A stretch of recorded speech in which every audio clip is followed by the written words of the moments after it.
I just jump in on for 5 minutes to have a quick look at today's chart for gold and see if we can spot any trading opportunities.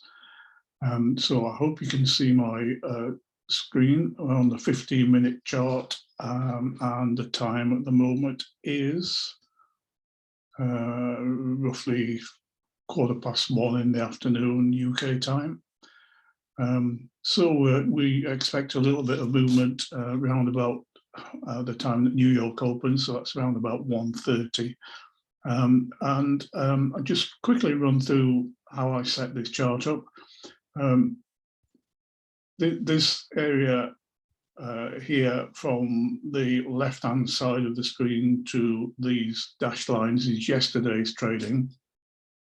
And what I do is I take the volume profile, which is these lines on the left-hand side.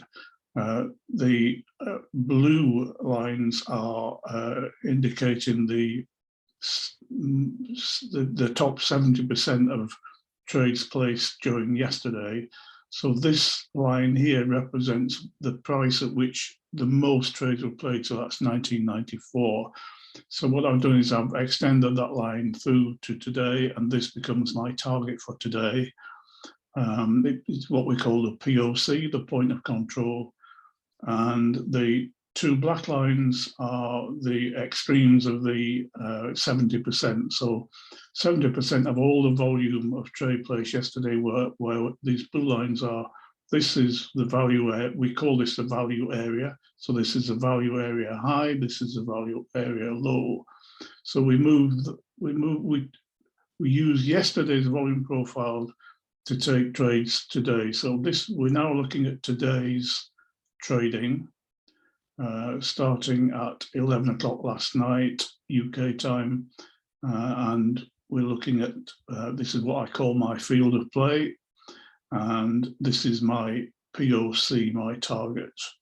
I was up early this morning and I spotted an opportunity to get into a trade. Now, I'm going to explain why I got into those trades, and then those two trades, and then hopefully we'll look at what we think might happen in the future. So if I change to Heikin Ashi candles, this picture will change slightly. What you'll see is that at 6 o'clock this morning, when I first looked at the charts, I was in a ninja matrix up, that's a green background. I'd already had a ninja up, and my yellow 5 moving average was above the 13 green moving average. So I actually took a trade. I think I got about 30 pips out of that. There were more than 30 pips in it, but we'll just measure that very quickly. Let's say I got in at the bottom of that candle and stayed into the top of that candle. There was actually potentially 77.7 pips in there, but I think I got about 33. That was my day's target, done and dusted for the day, but I kept on looking at the chart. I missed an opportunity here. There was a similar opportunity with a ninja matrix up, a ninja up, and the yellow line above the green, but it wasn't sufficiently. I may have been tempted, but I'm glad I stayed out, because it wasn't a strong move, even though there were some pips there to be had. It went up and then came back down again. This was a better move. I took some pips out of this move. Again, we were still in the ninja matrix up. We still had an indicator up. But at this time, the yellow line was starting to move away from the green line, which is ideal for me to get into a trade. And at this, I got in about 11 o'clock.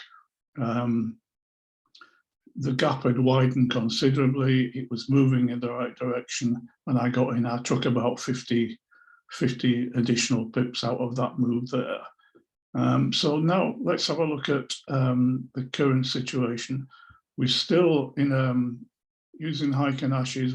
We still have an indicator up. We haven't had any indicator down, so we're still looking at trending upwards. I'll turn off the icon hashes and then we can get a better picture of, truer picture of price at the minute. Icon hashes they show the trend rather than the actual movement of price. So we need to be on ordinary candles. So those are the two areas where I got some pips this morning.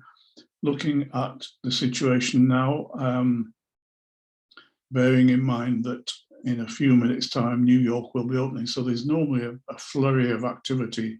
Price normally takes a dive, or it takes a sharp increase at 1:30, and then it settles back down into a normal pattern. But once New York opens, there's a lot more momentum in the market, so you need to be careful. So what we do on the three-line strategy, we take trades from in this case, price when market opened this morning, price was in our field of play, so it was near the bottom, and we were looking at taking trades up to the target. My second trade was away from the target, and I'm looking at the minute about this situation here, where we've got what we call consolidation. This is buyers and sellers having a bit of a bun fight. We don't know whether price is going to continue to go up or whether it's going to turn around and come back down.